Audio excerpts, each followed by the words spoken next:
BT y Red Eléctrica de España, nos complace darles la bienvenida y agradecerles su asistencia al Fórum Europa, que hoy tiene el honor de recibir a don Jaime Guardiola, que es consejero delegado del Banco Sabadell, y además será presentado por el presidente de la Asociación Española de Banca, Miguel Martín.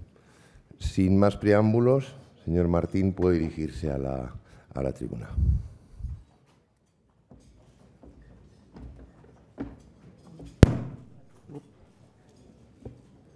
Muy buenos días a todos y muchas gracias por su asistencia.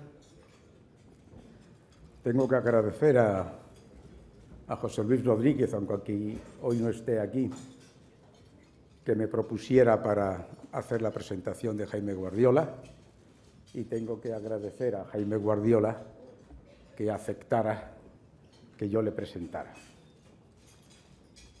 Para mí es una gran satisfacción presentar a Jaime Guardiola. Jaime Guardiola es, ante todo y sobre todo, un hombre de banca.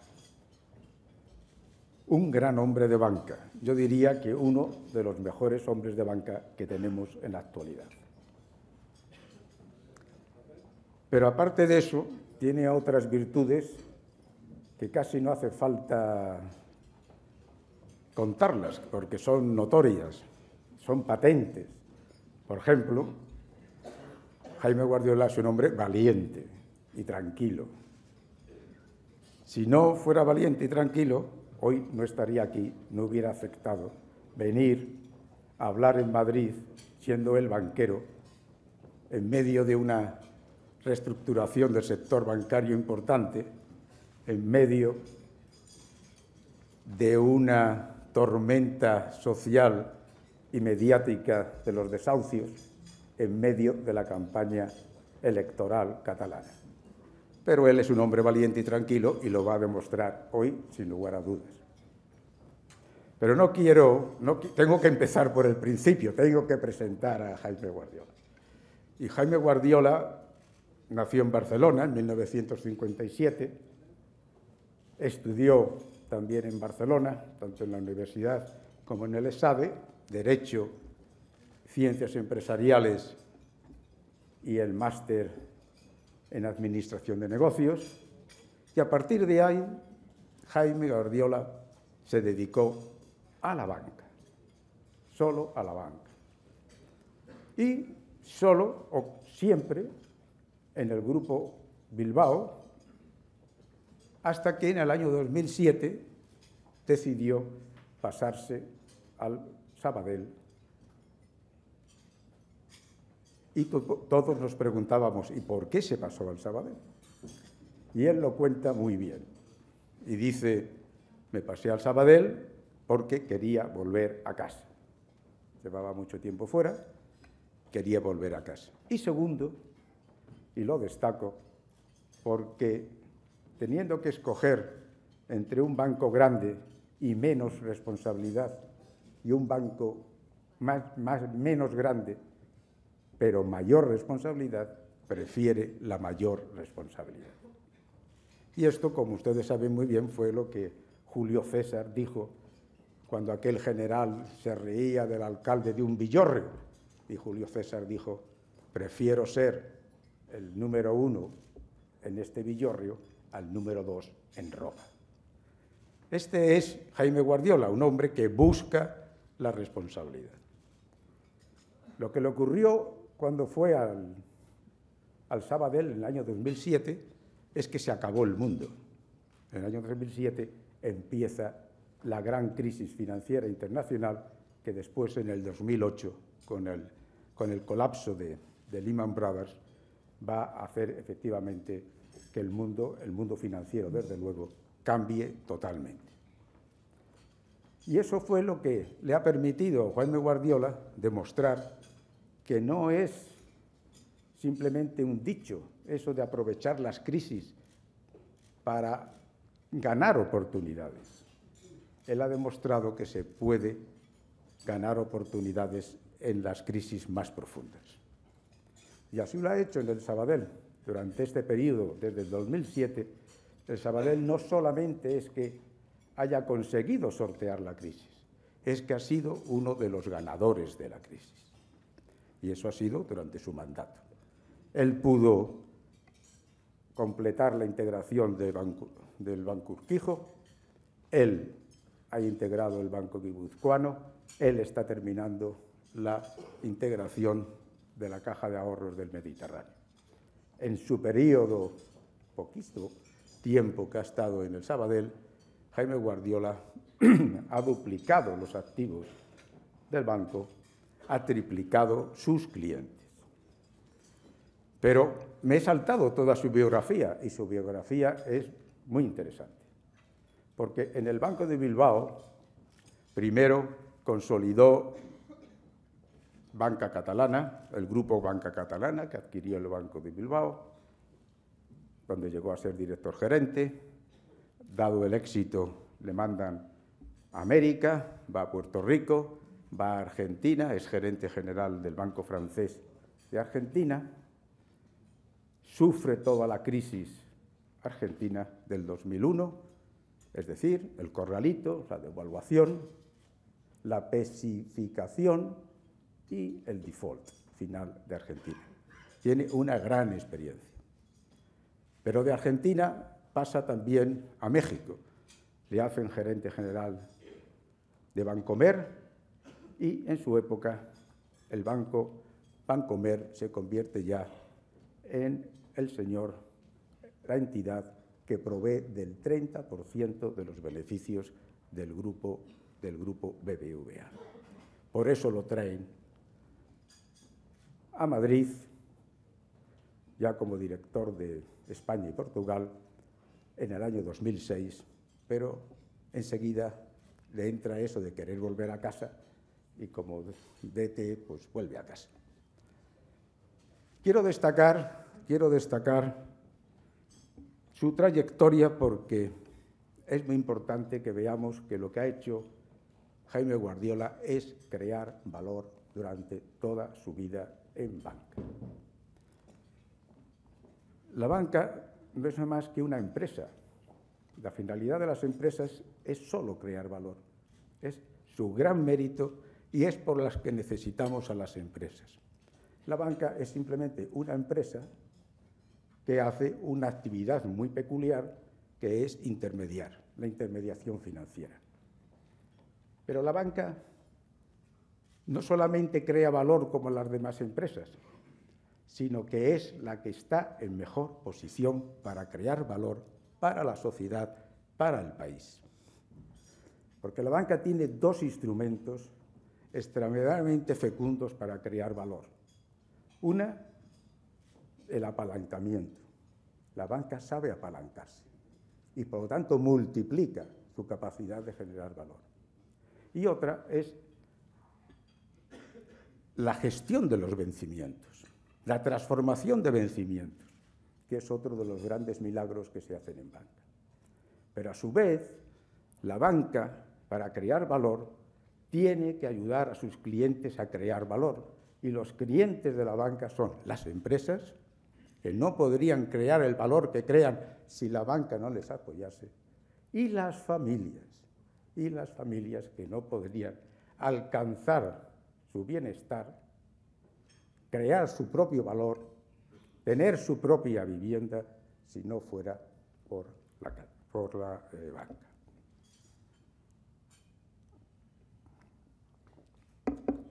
Y efectivamente, por eso me complace enormemente traer aquí a un hombre de banca que sabe crear valor y que sabe cuidar a sus clientes, empresas o familias.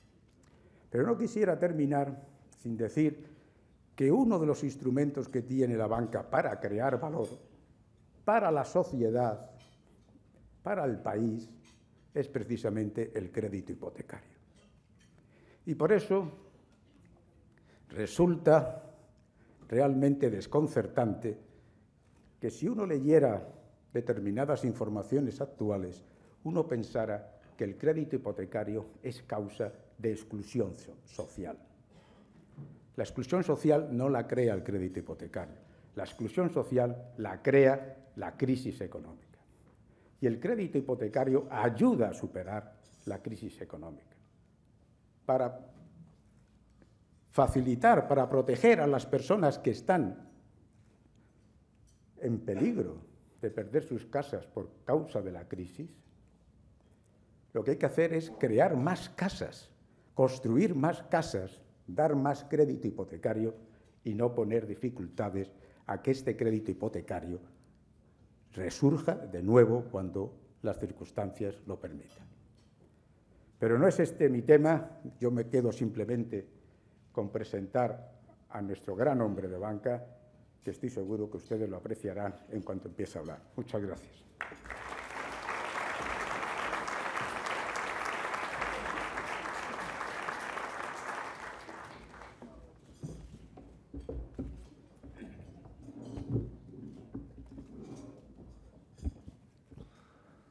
Muy buenos días, autoridades, señoras y señores. Permítame, en primer lugar, agradecer la invitación de Foro Nueva Economía, un foro que se ha convertido en uno de los centros de debate político, social y económico de mayor prestigio de este país. Y, por supuesto, quisiera también agradecerle la presentación a Miguel Martín en esta presentación gremial que me ha hecho y las palabras que tan amablemente y tan inmerecidamente ha dicho de mi persona y de mi trayectoria profesional. También, por supuesto, quisiera agradecer a todos ustedes su presencia en esta reunión. Bien, en mi intervención me voy a centrar en hablar del sistema financiero y siempre desde la perspectiva de Banco Sabadell, una entidad que, integrada en este sistema, está tratando de adaptarse a los tremendos cambios que estamos sufriendo. No voy a entrar a analizar el entorno macroeconómico, pues solo hacer constancia de que, evidentemente, el entorno macroeconómico se tiene que desenvolver en términos de seguir con la consolidación fiscal y afrontar con la más rapidez y vehemencia posible las reformas estructurales que han de sentar la base para un crecimiento económico sostenible y equilibrado en el medio plazo. Bien, la situación actual del sistema financiero europeo viene determinada por el estallido de la crisis soberana, las dudas sobre el euro como moneda única, el endurecimiento de la regulación bancaria, especialmente lo que tiene que ver a las exigencias de capital y la vulnerabilidad que presente en los balances de muchas entidades bancarias. Eso se traduce en dos procesos sobre los que voy a tratar de hablar en la primera parte de mi intervención, que son el proceso de desapalancamiento y el proceso de fragmentación o, de forma más sofisticada, el proceso de deconstrucción que ha ocurrido del mercado de capitales europeo. El proceso de desapalancamiento del sistema financiero europeo comenzó en el 2007 y es consecuencia de varios factores. Un primer factor, un sector privado que en los años previos a la crisis acumuló un elevadísimo nivel de deuda, una mayor dificultad de financiación que empezó con la crisis financiera en los Estados Unidos y tomando luego el relevo la crisis de deuda soberana en Europa, un notable endurecimiento del entorno de regulación, con especial énfasis en los requerimientos de capital, y, por último, una actividad débil, que además se ha ido volviendo más débil como consecuencia de los ajustes fiscales implementados. Bien, y el problema es que este proceso de desapalancamiento, y esta es quizás la mala noticia, es que está lejos de acabar pronto. La evidencia histórica, que la podemos comprobar en casos como los países nórdicos en los años 90, Suecia y Finlandia o Japón, demuestran que episodios de desapalancamiento de esta naturaleza tardan entre 6 y 10 años en recuperar y dependen en gran medida en las políticas económicas que se llevan a cabo durante el proceso. Y además la situación europea es especialmente delicada y especialmente distinta porque no solo los niveles de apalancamiento son muy elevados, tanto para los bancos como para el conjunto del sector privado, sino porque el proceso de desapalancamiento está ocurriendo en medio de una crisis soberana y dentro de una unión monetaria, en la rigidez de una unión monetaria. Y esto es una situación que no tiene precedentes. Hasta el momento, para la globalidad del sistema bancario europeo, este proceso de desapalancamiento ha tenido lugar a través de ampliaciones de capital, o sea, la manera en que se ha ido procediendo al desapalancamiento ha sido a través de ampliaciones de capital que se han cubierto pues, con el recurso al mercado de forma tradicional o mediante la conversión de deuda híbrida o mediante inyecciones de capital público o, por supuesto, a través de la retención de beneficios. Sin embargo, a medida que la crisis soberana se ha ido desarrollando y ha ido creciendo, este proceso se ha centrado cada vez más en la reducción de los activos y la restricción del crédito. Medidas que además han tenido un impacto particularmente perjudicial para las economías de los países periféricos respecto a la de los países centrales. Y esto queda muy claro si observamos la evolución en lo que llamamos de crisis del ratio, este ratio tradicional para evaluar los niveles de apalancamiento de préstamos a depósitos en un área o en la otra. Si tomamos el promedio de 3 países como Alemania, Francia y los Países Bajos, prácticamente se ha mantenido estable. En el 2008 estaba en el 110% ese ratio y hoy está en el 111%. Pero por el contrario, si hacemos el promedio entre España, Italia e Irlanda, vemos como este ratio de préstamos respecto a depósitos desciende de forma significativa. En el 2008 era del 119% y en el 2012 ya es solo del 100%. Bien, junto a este proceso de desapalancamiento bancario e íntimamente ligado a este se ha producido un segundo proceso muy significativo, que es este que llamaba proceso de fragmentación o de construcción del mercado de capitales europeo. Los mercados monetarios de la zona euro se han deteriorado enormemente, en especial en escala transfronteriza. En el mercado repo, el coste de obtener financiación ha pasado a estar determinado en buena parte por el origen geográfico de la contrapartida y del colateral. Y por añadidura, el tamaño del mercado no colateralizado ha descendido enormemente. Y en el recurso de operaciones de financiación del eurosistema, las entidades financieras cada vez más usan como colateral títulos domésticos. En el mercado secundario se ha observado una clara bifurcación entre las rentabilidades de la deuda bancaria de los países centrales y la de los países periféricos. Y se observa la misma tendencia en los mercados de CDS bancarios, es decir, los mercados de seguro de protección de default en la deuda soberana. Asimismo, la banca de los países centrales, actuando como inversor, ha contribuido de forma sustancial al proceso de fragmentación mediante la reducción de su exposición a la periferia. En general, la fragmentación en el mercado de capitales europeos se ha puesto de manifiesto tanto en indicadores de precio como de cantidades. Cada vez es más evidente que las condiciones financieras de los agentes económicos han venido determinadas en los últimos meses por el origen geográfico de la contrapartida o del colateral, lo que supone un reto en términos de política monetaria única y de mercado común. Y ante esta situación, las respuestas que las autoridades económicas europeas pusieron en marcha hasta junio de este año, desgraciadamente, no demostraron ser las adecuadas para detener la fragmentación en el mercado de capitales de la zona euro, ni revertir las salidas de capitales desde la periferia al núcleo. Por un lado, los rescates a Grecia, Portugal e Irlanda no lograron detener el proceso de salidas de capitales de estas economías.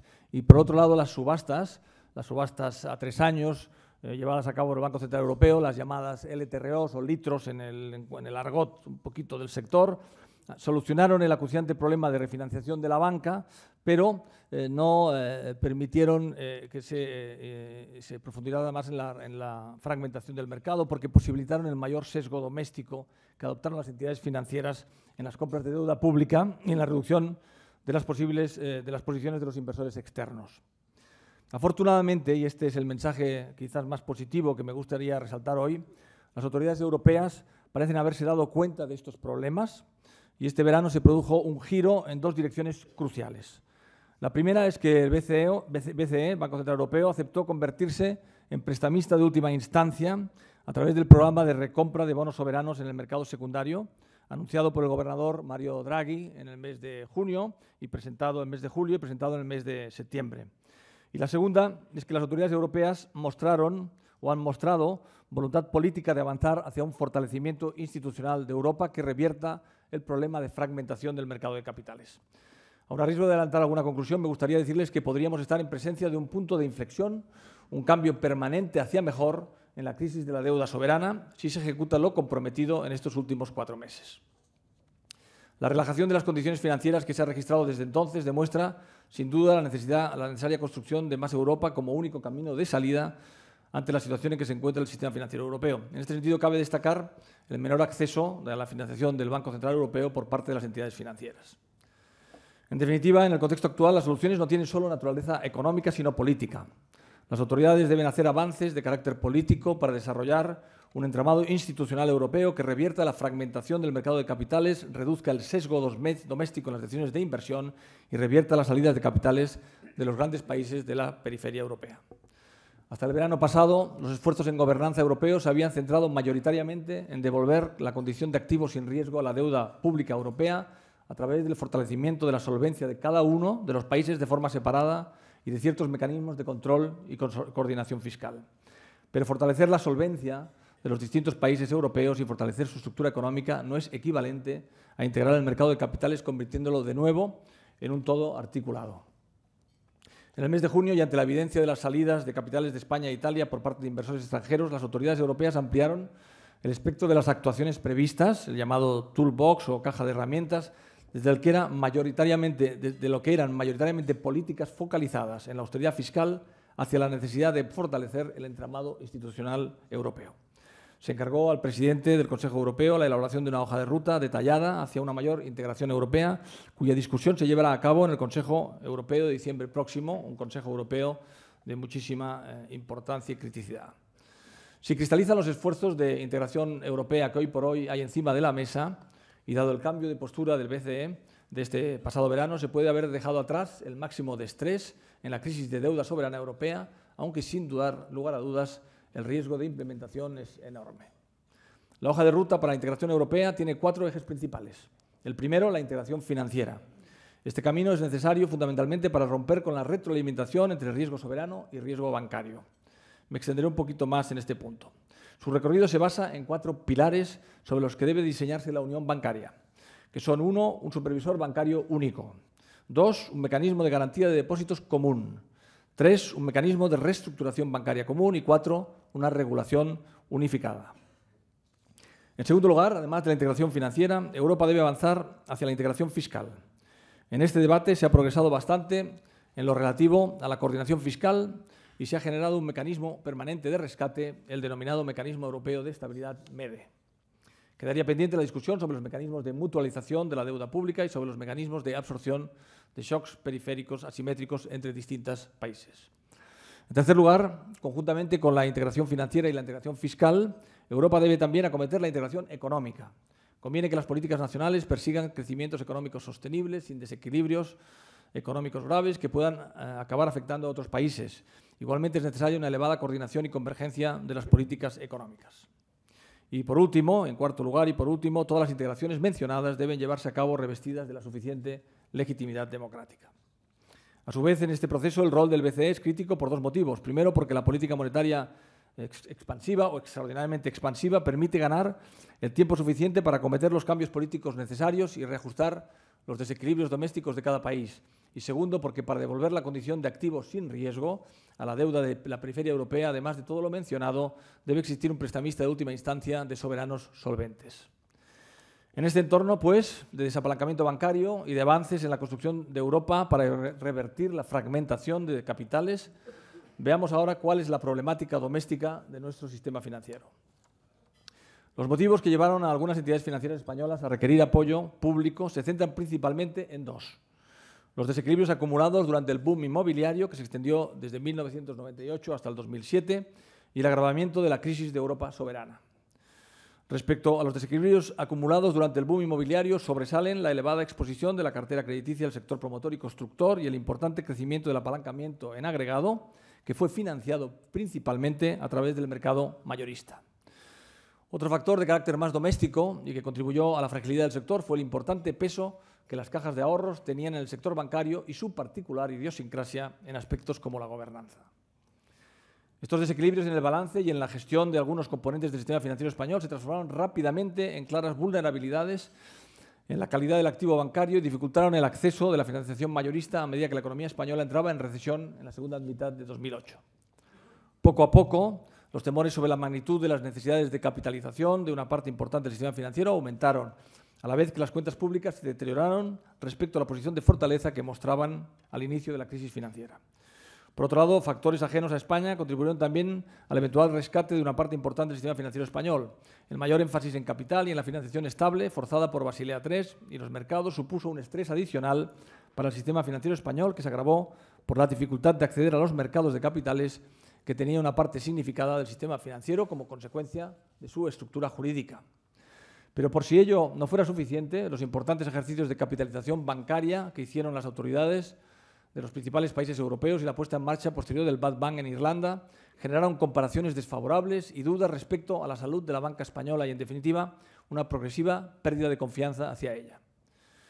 En referencia al soberano, el deterioro eventual rescate de Grecia, Irlanda y Portugal contagiaron a la deuda soberana española y se introdujo un efecto de realimentación negativo entre bancos y soberanos.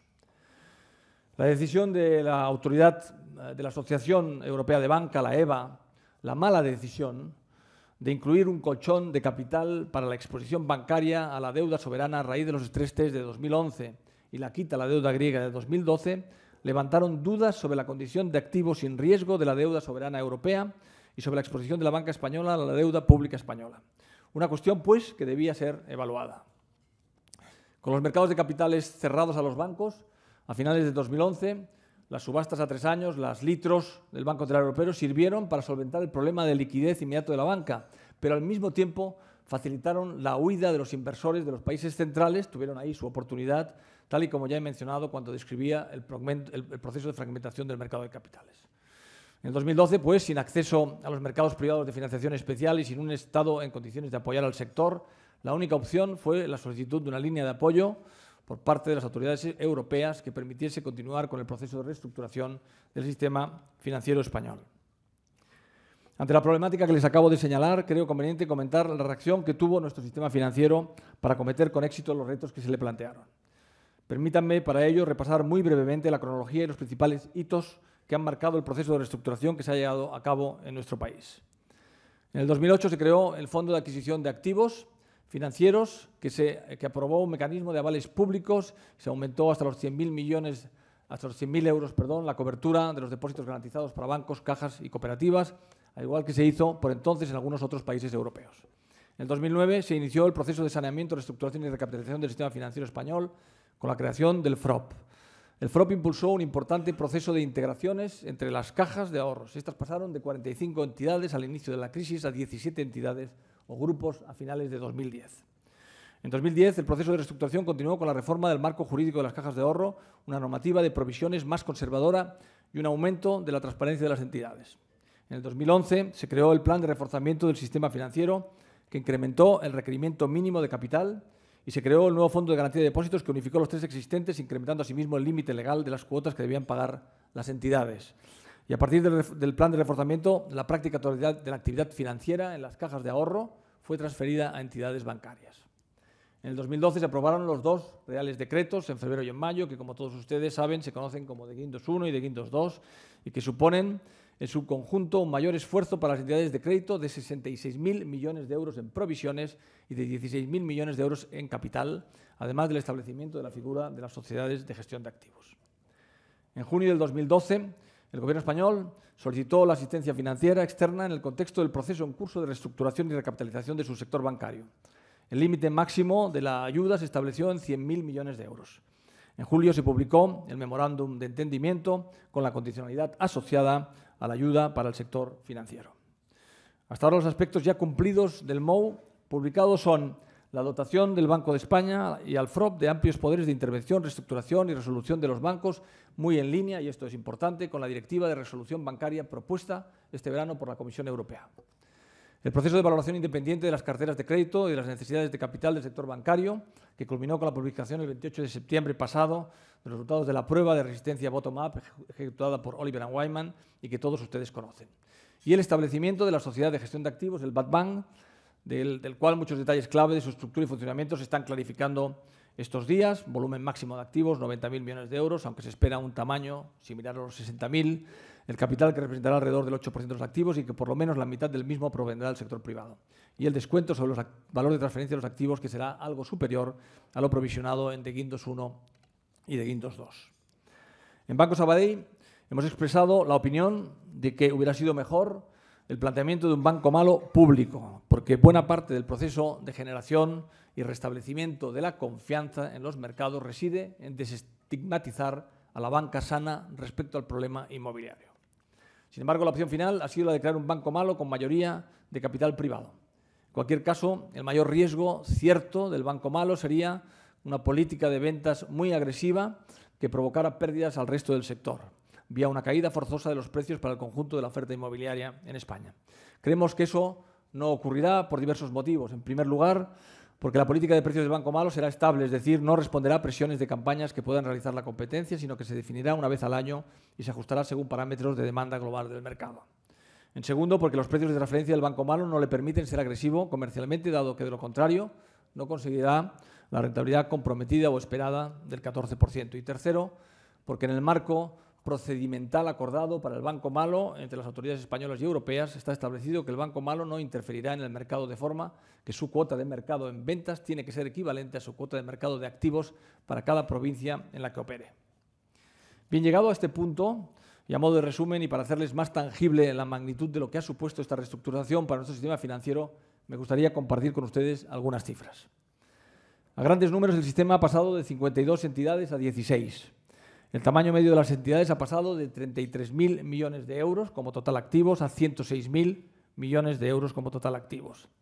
La capacidad instalada se ha reducido en un 14%, con 6.500 oficinas y 30.200 empleados menos, y el capital principal mínimo se ha incrementado desde el 8 hasta el 9%. En lo que se refiere al coste por pérdidas, desde 2007, debido a la burbuja inmobiliaria, la cifra, grosso modo, se situaría en torno de los 134.000 millones de euros. Esta cifra recoge únicamente los deterioros correspondientes a la exposición inmobiliaria de los activos y créditos que se han provisionado o bien que se acabarán provisionando en el primer semestre del 2013, como cumplimiento de los decretos de guindos. De este esfuerzo total, el esfuerzo privado, es decir, la parte que las entidades han hecho privadamente, se sitúa en los 96.000 millones de euros. Y la parte que se ha hecho a través de ayudas públicas estaría cifrada en los 38.000 millones de euros, que es la suma de FROP 1, FROP 2, más la estimación de provisiones necesaria como resultado del traspaso de los activos al Sareb, a la Sociedad de Gestión de Activos, de las entidades incluidas en el Grupo 1 y en el Grupo 2. Y aún la abultada de la cifra, no debemos olvidar que las pérdidas de las que estoy hablando son las que se producen estrictamente en el sector inmobiliario, pero evidentemente también se producen pérdidas en otros segmentos de la economía. Bien, y ya para acabar, dedicaré unos minutos a explicar la actuación de Banco Sabadell en todo este proceso. Sería un poco torpe por mi parte si no aprovechara este foro para hacer un poquito comercial de mi casa. El proceso de reestructuración del sistema financiero ha consolidado a Sabadell como la cuarta entidad financiera privada en España.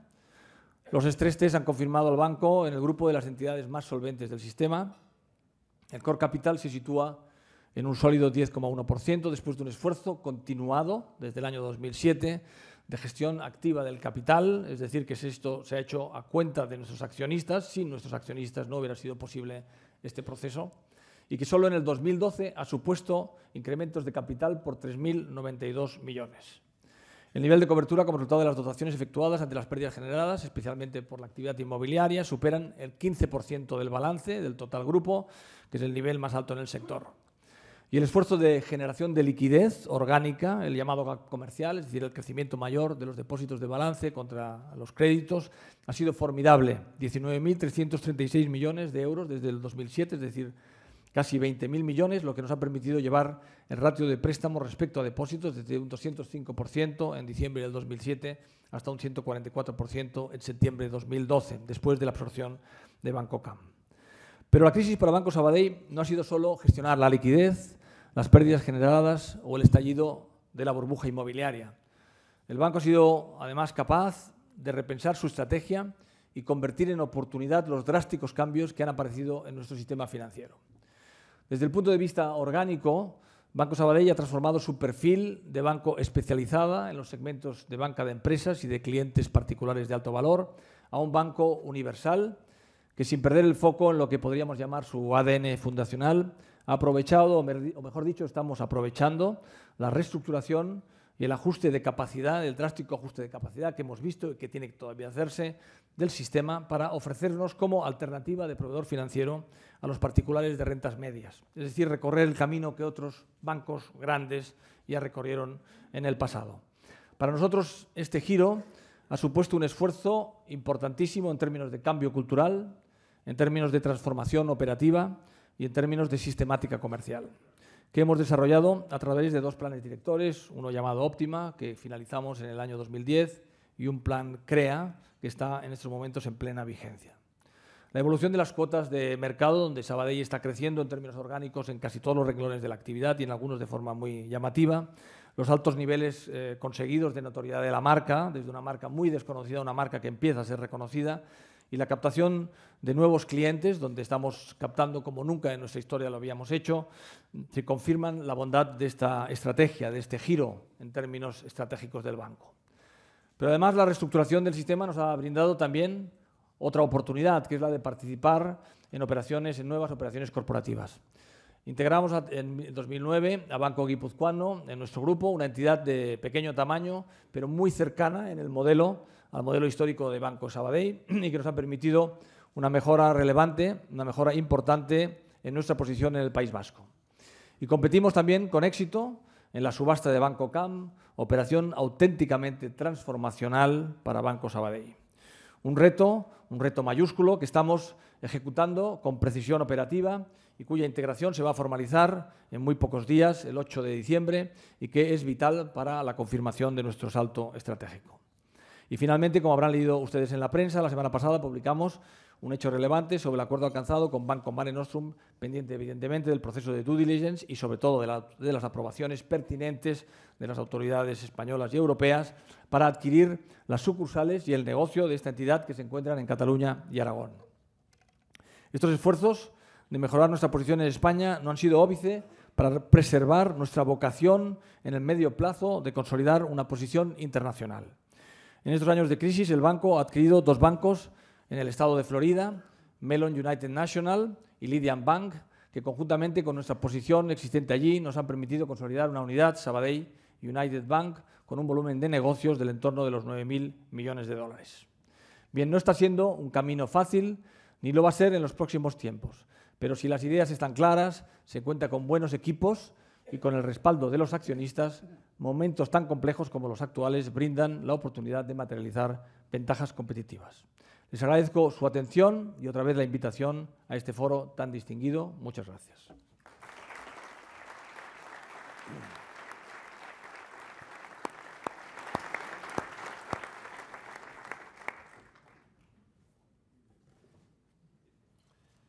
Bueno, vamos a pasar a la segunda parte, que es la de las preguntas. Estas se centran básicamente en temas muy relacionados con el sector financiero, aunque bueno, hay 2 preguntas, mire, que casi como no son del sector financiero, prefería hacérselas inmediatamente, ¿no? Y básicamente dice una pregunta sin identificar a su autor, dice que qué medidas podría adoptar el Banco Sabadell para evitar una retirada de depósitos de su red estatal como consecuencia de una aceleración de las tensiones por el proceso independentista en Cataluña. Bueno, y luego vamos ya con las preguntas puramente financieras, ¿no? Contesto, ¿no? Sí, sí. Bueno, esta es una... Bueno, primero muchas gracias a ustedes, a todos ustedes por la atención.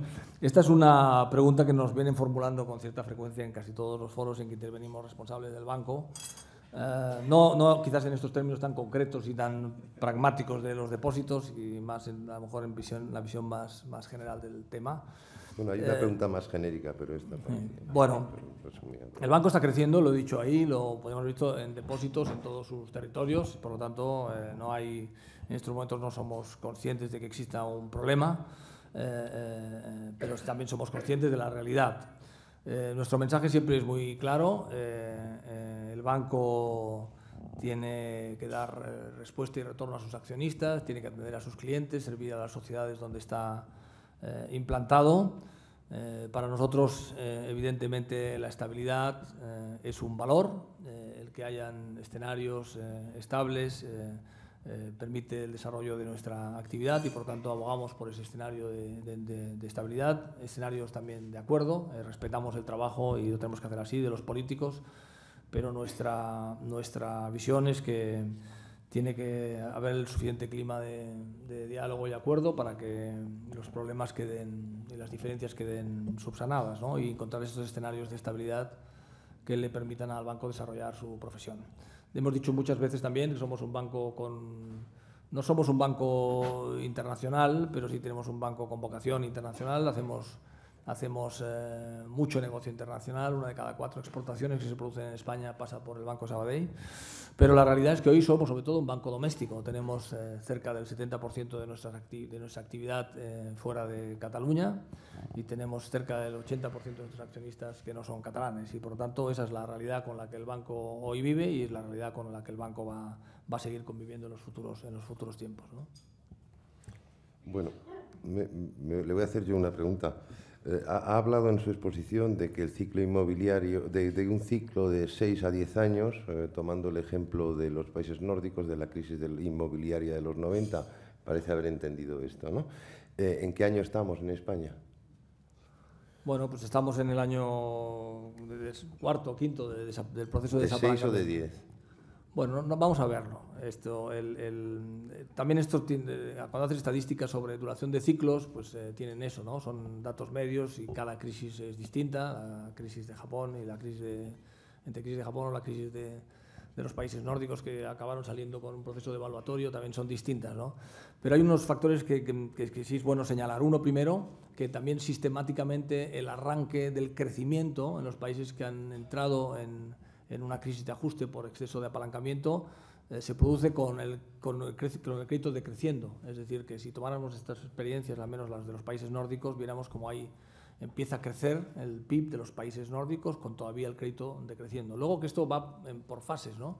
Hay unas fases donde la primera fase del desapalancamiento se produce en bruto, que es lo que estamos viviendo ahora, es decir, no crece el país, incluso decrece y se produce un efecto de caída del crédito que hace que el denominador de apalancamiento crezca. En la segunda fase lo que se produce es que el crédito se estabiliza y empieza a crecer el país y por lo tanto ahí aparece una continuación del desapalancamiento. Es decir, que ya probablemente pues estamos en el tránsito de la primera fase, donde estamos viendo caídas brutas del crédito, a un efecto que se empezará a ralentizar y esperemos que esto ocurra pues a finales del 2013 y a partir de ahí pues empieza a haber cierto crecimiento positivo que permita que el ratio se siga produciendo. Y luego otro factor es que esto no es homogéneo, es decir, vamos a ver una caída del crédito inequívoco y en parte por el puro reconocimiento de estas monstruosas pérdidas que he señalado en mi presentación del crédito dedicado a las actividades no productivas o las actividades que tienen que ver con el sector inmobiliario y vamos a empezar a notar en un momento determinado un crédito dedicado a las actividades productivas. Por lo tanto, la imagen general del sistema va a seguir siendo la de desapalancamiento, pero va a ser un desapalancamiento de alguna forma, digamos, con dos componentes, uno negativo y uno positivo. Bueno, entonces seguimos con el mercado inmobiliario. Miguel Alba, de Voz Populi, pregunta si está abierto a que se plantee una reforma de la ley hipotecaria y cómo va a transmitir a la banca las nuevas políticas antidesahucios en el crédito hipotecario futuro. Ingrid Gutiérrez, de Punto Radio, en la misma línea, dice que cómo valora las medidas aprobadas por el Gobierno sobre desahucios y luego Noelia Ontoria, de Onda Madrid, dice si hay margen para renegociar las condiciones de los préstamos para los propietarios que se han quedado en paro.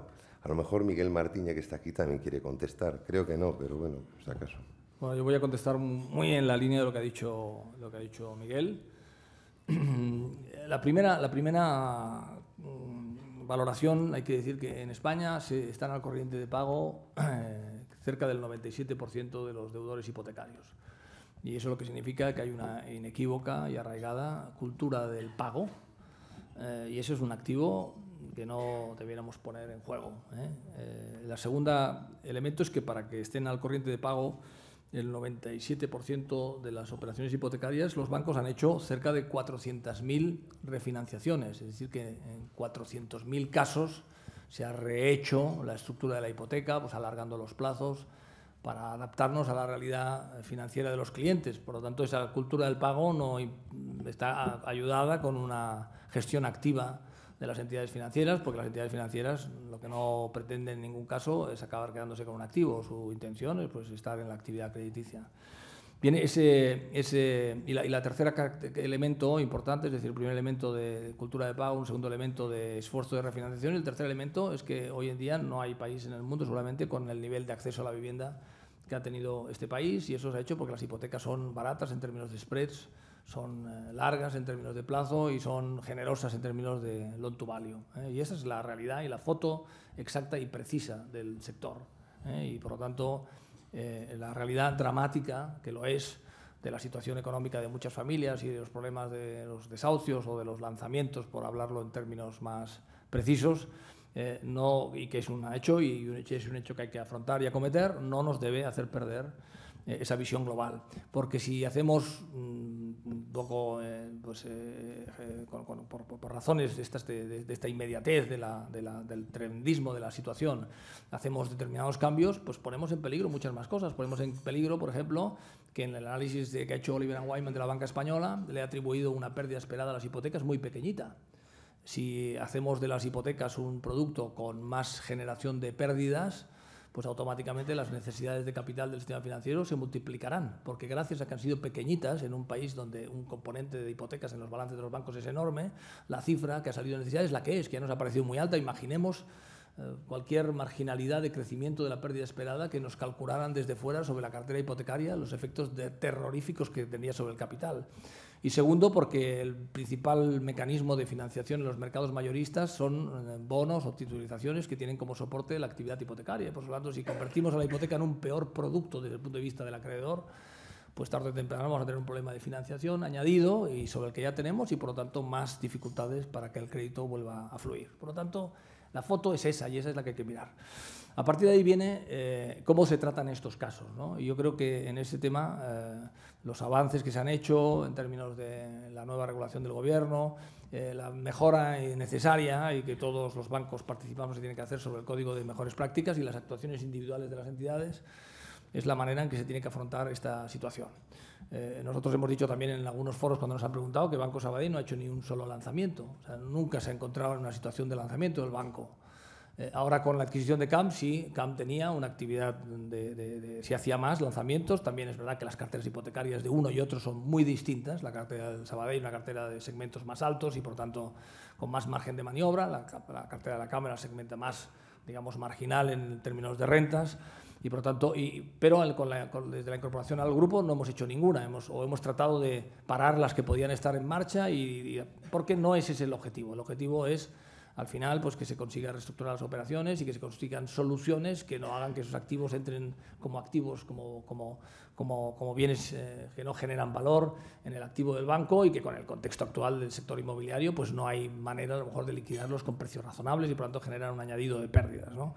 Y yo creo que es en estos términos en los que se tiene un poco que analizar este tema. Vamos a separar el negocio hipotecario, como decía el presidente de la EB, que es un negocio que ha generado valor y que va a seguir generando valor en la economía española en cuanto recuperemos los stocks y se recupera el crecimiento económico, de lo que es el hecho puntual, dramático, y al que le tenemos que poner toda la atención y todo el foco para que no vaya a más en cuanto a las ejecuciones y el proceso final de las ejecuciones, que son los lanzamientos. Bueno, una pregunta. Joan Faus, del diario Ara, dice que qué opina del parque de alquiler social que promueve el Gobierno. Bueno, eso ya es un elemento más de la batería de soluciones que se tienen que dar, ¿eh? Yo creo que hay entidades que han sido muy activas en generar activos en renta que permitan recolocar ejecuciones hipotecarias. Otras les parece que es mucho mejor, y probablemente lo es en términos del trauma familiar, preservar la residencia en la que está, con un alquiler social. Yo creo que ahí hay múltiples fórmulas y creo que lo que se tiene que hacer un poco es de alguna forma dejar también a la política de los bancos los márgenes de actuación que sean necesarios para afrontar este problema. Se está haciendo también, y aprovecho, una correlación muchas veces entre por qué aquellas entidades que han recibido ayudas públicas no transfieren parte de las ayudas públicas recibidas a sus clientes. Eso no ocurre en el caso de los bancos españoles, porque ninguno de los bancos españoles asociados en la Asociación Española de Banca, los bancos han recibido ayudas públicas, ¿no? Y por lo tanto hay que quitar un poquito también esa imagen un poco, yo creo que confusa, muy periodística, ¿no? Digamos del entendimiento general del problema, ¿no? Vamos a ver, Pablo Allende Salazar, del Periódico de Cataluña, pregunta, si el Banco Malo fuese de otro país europeo, la Sareb, ¿se plantearía el Banco Sabadell invertir en ella? ¿Reconoce un elemento de apoyo a la reestructuración planteada por el Gobierno más allá de una decisión de inversión pura? Bueno, yo creo que cuando el banco se enfrenta a cualquier inversión, pues lo hace en función de las expectativas de rentabilidad de esa inversión y, por lo tanto, esa propuesta del Banco Malo extranjero, pues tendríamos que ver los números, ¿no? En esta cuestión nosotros todavía hoy no tenemos una oferta formal, concreta, de participar en el Banco Malo. Cuando la tengamos, porque estamos todavía en el periodo de, digamos, de venta a inversores, la analizaremos y tomaremos la decisión en función de la conveniencia del banco y también de la conveniencia del sistema, porque tampoco tenemos que olvidar que somos un jugador que está en un sistema financiero con una dependencia grande, además de un país. No somos un banco en este sentido, pues con unos niveles de diversificación todavía bajos para lo que nosotros quisiéramos, y hemos de estar muy pendientes y muy atentos a que las medidas que se tomen pues acaben provocando, digamos, la mejor situación para el sistema, ¿no? Independientemente de que, como he dicho en mi intervención, nuestra opinión previa pues es de que hubiera sido más sencillo, hubiera sido mejor pues hacer un banco de teneduría pública que hubiera permitido de alguna forma pues, deslindar de forma más explícita lo que son el banco malo de los bancos buenos, ¿no? Y que de alguna forma nos hubiera permitido los riesgos de estigmatización que todavía pesan sobre el sector. Sí, porque Jesús Aguado, de la agencia Reuters, pregunta si van a participar en el Banco Malo como accionista y qué cantidad aportaría. Entonces, bueno, ya he respondido, por eso a la mismo. pregunta, ¿no?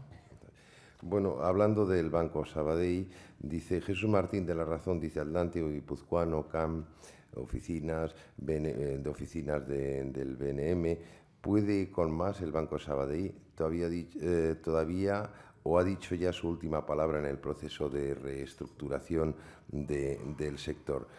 Moncho Veloso, del diario ABC, pregunta lo mismo y va un poquito más allá, si les interesa entrar en la puja de Catalunya Bank, que es una pregunta que repiten otras personas. Sí, bueno, el banco siempre tiene el mismo criterio y siempre ha dicho recurrentemente que al final las operaciones que pasan por delante, que donde hay oportunidad las analizamos y siempre con un único criterio, que es la creación de valor para el accionista. Evidentemente luego hay un momento donde se tiene que analizar también el fit comercial, ¿no? Hasta qué punto pues encaja territorialmente, por modelo de actividad, pero hay un primer análisis que es la creación de valor estrictamente de la operación. El banco ha hecho muchas operaciones corporativas y las vemos en una perspectiva también de mucho tiempo, ¿no? Estamos hablando de 15 años desde la primera operación que se hizo, que fue la adquisición en España de la actividad española de NatWest, que incluía también al Banco de Asturias. 15 años son muchos años, ¿no? Para poder ir digiriendo todo este proceso. Evidentemente el banco ha ganado pues mucha capacidad y metodología para hacer las integraciones, las hacemos rápidas, las hacemos efectivas, tenemos una plataforma que nos permite, muy flexible, que nos permite hacerlo con cierta velocidad y, como todo en la vida, pues la práctica pues mejora la ejecución, ¿no? Empezamos haciendo operaciones que nos costaban 15 meses para hacer la integración y estamos haciendo transacciones que nos cuestan apenas 5 meses desde que la operación se cerró, ¿no? Tenemos para más. Bueno, hoy estamos combinando crecimiento orgánico de forma muy, como expliqué en la presentación, que nos ha obligado a hacer una gran transformación operativa del banco. Este era un banco que atendía clientes de alto valor y por lo tanto tenía modelos de distribución caros para atender a esos clientes. Ahora estamos desarrollando en paralelo modelos de distribución mucho más baratos para atender a clientes de rentas medias que nunca habían estado en nuestro scope y que seguramente, si no hubiera habido una crisis financiera, nunca se hubiera presentado la oportunidad, porque España es un país maduro y la gente no cambia de banco más que porque realmente le han cerrado la oficina o le han cambiado al director o le han hecho una integración de sistemas o ve a su banco en los periódicos todos los días, ¿no? Si no, no hay razones para cambiar. Nuestro no es un país como los de América Latina, donde el mercado crece, la bancarización crece exponencialmente y es fácil, ¿no?, crecer, agarrar trozos del mercado sin costes, digamos, de expansión importantes, ¿no? Aquí se ha producido una oportunidad y el banco la está aprovechando. Pero hay un componente, evidentemente, de crecimiento orgánico a través de adquisiciones. Ahora estamos con esta operación, que vamos a ver si realmente se acaba materializando en términos de aprobaciones, que es la operación de compra del territorio catalán y aragonés de Banco Mare Nostrum. y luego estaremos pues, pendientes de lo que pase. La operación de Caixa Catalunya está en esa misma línea, es decir, es una operación de Catalunya Banc, es una operación que analizaremos, ya lo hicimos en la anterior subasta, este es un seguimiento de la anterior subasta, hicimos una non-binding offer, estuvimos en el proceso, la analizamos. Ahora, evidentemente, las circunstancias para el banco han cambiado. Si se materializa la operación de Mare Nostrum, nuestra presencia en Cataluña mejora de forma notable y, por lo tanto, pues probablemente la operación se velará en otros términos. Piensen ustedes que es una cosa también difícil de entender, que nosotros en Cataluña éramos la séptima red en términos de tamaño en el inicio de la crisis. Teníamos 6 redes bancarias más grandes. La gente nos asocia a un banco con mucha presencia en Cataluña, pero tenemos más de 2 comunidades en España donde somos más intensos en términos de red. Y por lo tanto, un reto que teníamos era complementar y aprovechar para hacer una red más potente, ¿no? Esta operación de Mare Nostrum nos permite, en parte, conseguir ese objetivo y, por lo tanto, pues probablemente nuestra situación allí es de más comodidad. Y en banca, especialmente en banca retail, hay un óptimo de tamaño, es decir, cuesta mucho. Para hacer un modelo como el que nosotros teníamos, podíamos tener una estructura capilar con menos intensidad. Pero cuando uno hace banca retail, necesita un determinado porcentaje de presencia de oficinas para sacar la máxima rentabilidad. También un exceso de oficinas vuelve otra vez a entrar en un proceso de no rentabilidad. Y en eso estamos. Es decir, nuestra visión siempre va a ser la visión de si crea valor para el accionista y luego a partir de ahí, si en términos comerciales, pues ese determinado territorio se complementa bien con nuestra presencia. Y si hay oportunidades, porque esto no es un proceso diseñado de laboratorio donde uno dice yo quiero estar aquí y allá. Las oportunidades van saliendo y hay que irse acomodando a ellas. Una pregunta muy concreta del señor Gálvez con respecto a, le pregunta si la banca debería seguir en el sector de la sanidad y en concreto qué estrategia va a seguir el Banco Sabadell con respecto a su participada Ribera Salud. Bueno, nosotros no tenemos ninguna vocación de estar en términos industriales en ningún sector, es decir, más que el financiero.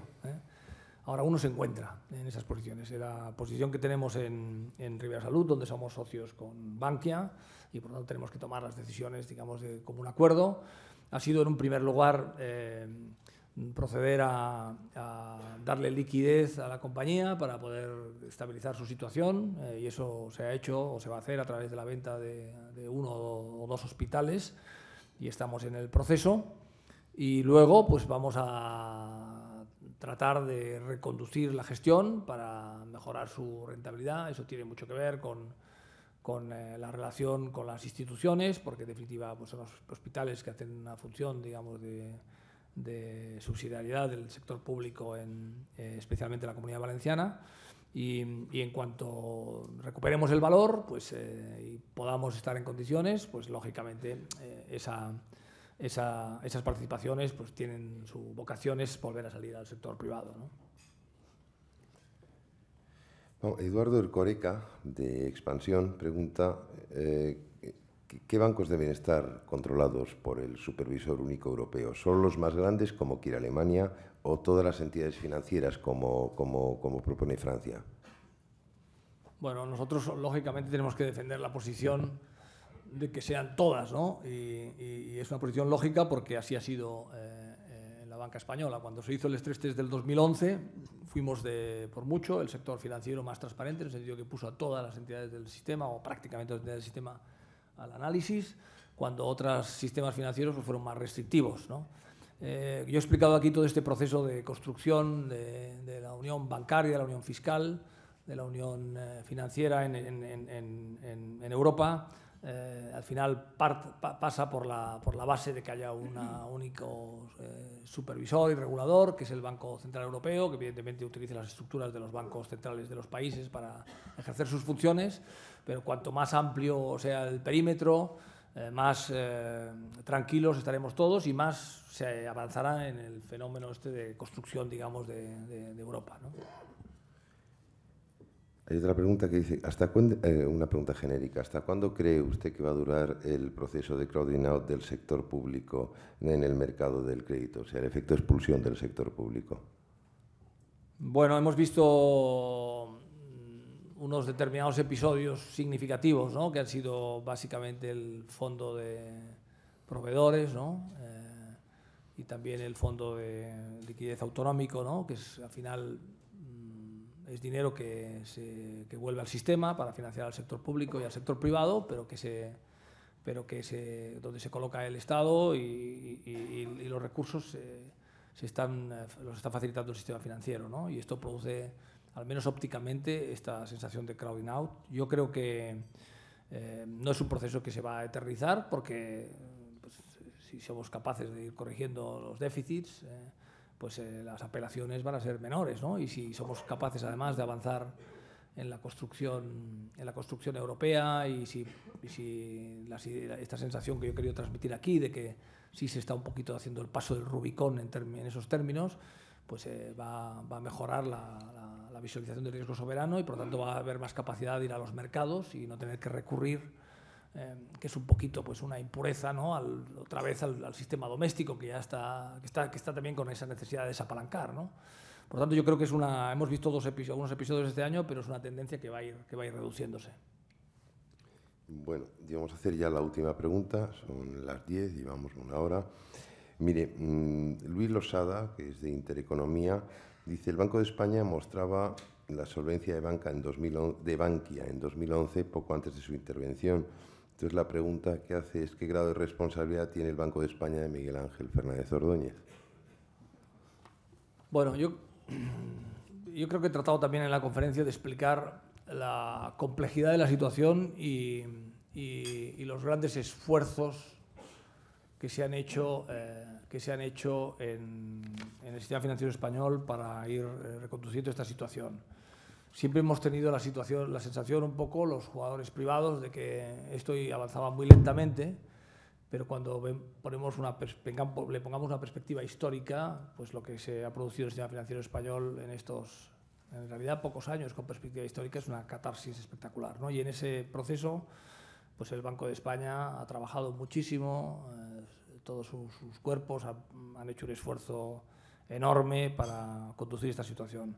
Creo que el punto de partida no era fácil, porque la situación del sistema financiero español, donde en términos domésticos el 55% del mercado lo tenían las cajas de ahorro, con una regulación, con una supervisión relativamente compartida o al menos un poco politizada por la presencia de las comunidades autónomas, convertía el proceso en una cosa muy compleja, ¿no? Hoy nos parece todo fácil, pero si nos ponemos en la perspectiva del año 2008-2009, donde todavía pues, los presidentes de las comunidades autónomas tenían un nivel de influencia en la política muy significativo en términos de sus cajas de ahorro, pues hacía lo políticamente posible una cosa no muy fácil. Y yo creo que, por lo tanto, pues hay que tener esa generosidad en la valoración desde esa perspectiva histórica, ¿no?